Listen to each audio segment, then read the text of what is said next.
Now that the Ford Bronco is here, Jeep can no longer milk their cash cow.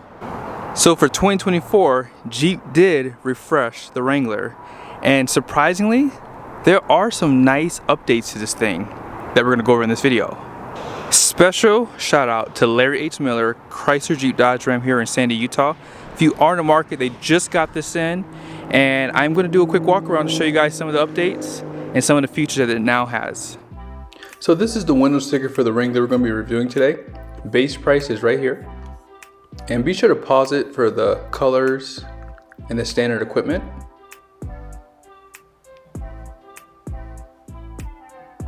It does continue at the top here. And then here are all the options. So Firecracker red, it was $5.95. This does have that convenience group, and here's what's added from that. All weather floor mats. 8-speed transmission is $2,500. It does come standard with the manual. And then that black 3-piece hardtop, which I'll show you in the video, is right there. Destination comes in at $1,795 with a total price of $56,945. And then here's the fuel economy to the right. Now, if you're new to Wrangler, you're probably not going to notice a big difference with this 2024. Although this is a refresh, they didn't do a lot, in my opinion.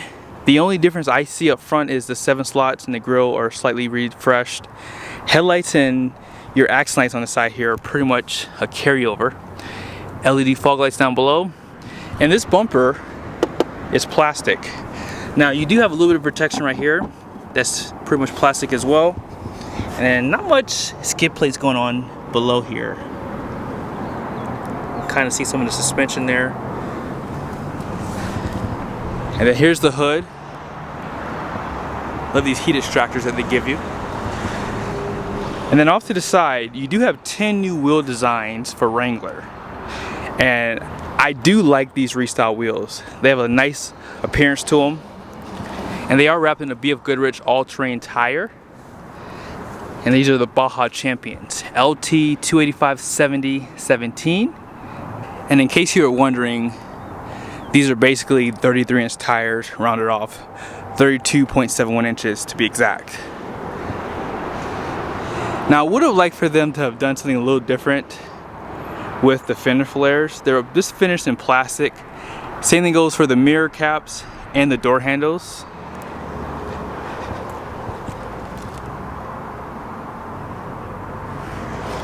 And then you do have some protection on the side here if you are planning on going off-road. Black roof, and let's go ahead and step up real quickly. You do have a removable top here. These 2 panels do come off. And of course this roof does come off as well if you have the time and patience. Here's where you're gonna fill up at, out back.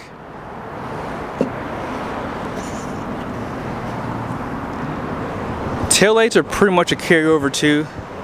They're also gonna be full LED. Love your recovery hook down below finished in red. Class 4 receiving hitch with a 4 and 7 pin. And let's talk about this Dana axle. So this is an update for 2024 if you're not familiar. So this is basically the Dana 44 HD full float solid rear axle.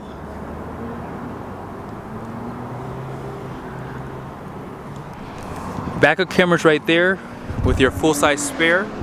Now to open this up, all you have to do is just pull the lever and the glass pops up. And if you like, you can drive like this. They do provide a smart key system back here too. And surprisingly, this does have nice storage up back. 12-volt plug there. Kind of see that roll cage too. And here's some specs for all you off-roaders out there.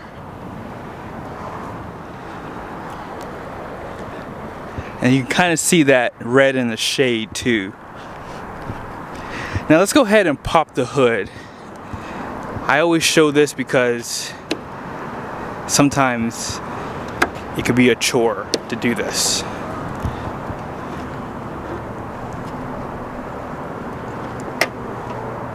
And there it is. Oh, I forget. I have to get the hood prop down, so I gotta put the camera down. Now there's 4 engine options for the Wrangler. This is a 2-liter turbo. The next one up is going to be the 3.6 liter V6, and you also have a PHEV, which is plug-in hybrid electric vehicle. Lastly, the mighty 6.4 392 Hemi. And that's one thing I like about Jeep. They give you a lot of cool engine options. I do like the 2 liter turbo, and I like that you still get that naturally aspirated V6. And if you want to get crazy, well, you have that 6.4 Hemi, or if you want to help the environment, you can choose the plug-in hybrid model, which will allow you to go up to about 20 to 25 miles on a charge. So what is the horsepower and torque? Ready for this? 270 horsepower and 295 pound-feet of torque comes out of this turbocharged 4. It is mated to the 8-speed 850 RE transmission. I'm surprised they haven't tried to put a 10-speed in this segment to kind of compete with that Bronco, but hey, I guess Jeep knows what they're doing with their gearing and their transmissions. Not much has changed on the door. You still have your handle right here, finished in like aluminum style. Mirror controls, they are heated by the way. Soft touch, and they provide this net, and I do like what they've done because this does make this door obviously a little bit lightweight. And here are your seat controls, so if you are short and you need some height, this will pump the seat up, or if you're tall and need a little bit more length, this will pump the seat down and it kind of pushes back a little bit. This is how you control that seat back, and lumbar support is right here. So you just twist this. And I've always loved the redesign for the JL. This dash has always been my favorite. Nice accent here with some red, and you have some stitching pretty much throughout this interior too. Love the seats. And by the way, 12-way seat is available for Wrangler now. Lighting controls there. And here's the gauge cluster. And check out this big boy. Whoa! 12.3 is standard across the board. I'm happy that they did that. That was a really smart choice. Home links above. And here are your vanities. They do illuminate those for you on both sides. Yes. Hopefully you guys saw that. And here's some of your assistance and SOS. And not much dash, which is pretty typical as you're probably used to seeing. But I love the update here. This looks very classy, I think, compared to the old one.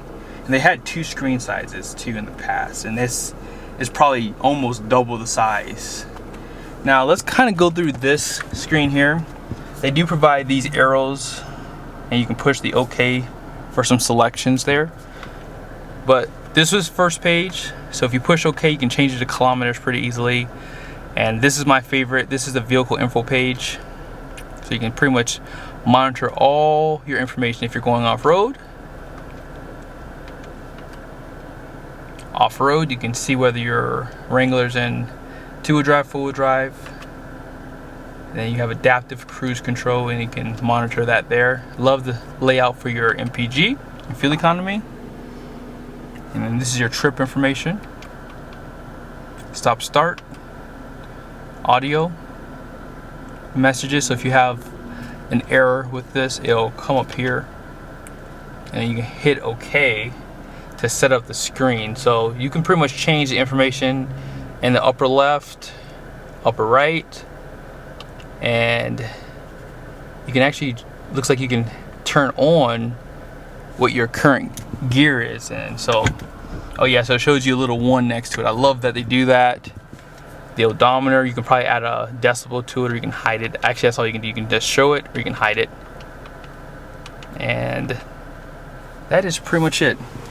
On this side, this screen is actually the Uconnect 5. I love the layout of this. You have the widgets here that you can set up and customize if you'd like. And if you push up top, you can actually set your heated seats and steering wheel. Heated steering wheel button is actually, I saw it right there. So that's your heated steering wheel button there. You have it there. You also have it in the climate setting on this screen here. Media, so Apple CarPlay, Android Auto, it's going to most likely be wireless. And one of my favorite things is the off-road pages, so you can see pretty much what you saw in here on this screen, and it's a little bit bigger for you. You have your accessory gauges too. Again, this is good for towing and going off-road. And of course your pitch and roll too. And it shows you the altitude you're at and a few other things too. If you go back, you have your controls so you can see your rear view camera. Love the split screen, by the way, too. Also, you can really customize the settings for the Wrangler. Now down below, you have some audio controls, dual climate controls there, and as I just showed you guys, the heated seat and a few other buttons for the climate for the interior, auto stop start, traction control, and this is like a downhill assist. You can turn the screen off by pushing the button right here. And if you want to put the windows down, they put these in the center for you because obviously you can take the doors off. 12 volts there, and you have some media, so you have 2 USBs. You have a Type C, Type A, and auxiliary. And if you want to add some extra light, they give you 4 auxiliaries down here, and you can lock the axle either for the rear or the front plus the rear. This is how you put the Wrangler into 4-wheel drive. Love the mechanical emergency brakes. I'm glad they're not using electronic. And here's your center console there. You have a little bit of storage up top and below. They do add a Type A USB. Now let's go ahead and check out the passenger side. See, Jeep knows how crazy Jeep owners are, so they give this to you on the passenger side because you know when you go off-road, things can get real crazy quickly. The screen does float up top. Love the stitching, especially the red stitching there. There's a speaker right there. Small glove box. Speakers are also on the roof with some lighting above. LED lights at that. And here are the seats. Out back. This is still small as you would expect. However, they do give you a grab handle to get in. And here's some of your controls. Let the windows down. And quite a few USBs out back. And this is your only 115 volt plug. 2 cup holders. And let's see, you have the net for the seat backs here. And in order to put these seats down, they just drop down like that. Really easy. It's actually pretty big when you put that seat down too. Here are the numbers on the door. Gross axle weight rating up front is going to be 3,100 pounds. The rear is 3,550. And GVWR is 5,975. Why didn't they give it 6,000 for the business owners? Oh well, we won't talk about that in this video. 850 payload capacity, not bad. That rear axle, by the way, is a 410. I don't know if I mentioned that yet. But I hope you guys liked the video. If I owned a Wrangler, I probably would not switch up for this one. I think that they haven't done enough for me to be excited about this as a Wrangler owner, and I'm not even a Wrangler owner. Now, if you haven't owned a Wrangler, then I like the new screen. You have a whole new wheel design for the Wrangler, and you do have a refreshed grille, but is this enough to compete with that Bronco? Let me know in the comment section. See you guys in the next video.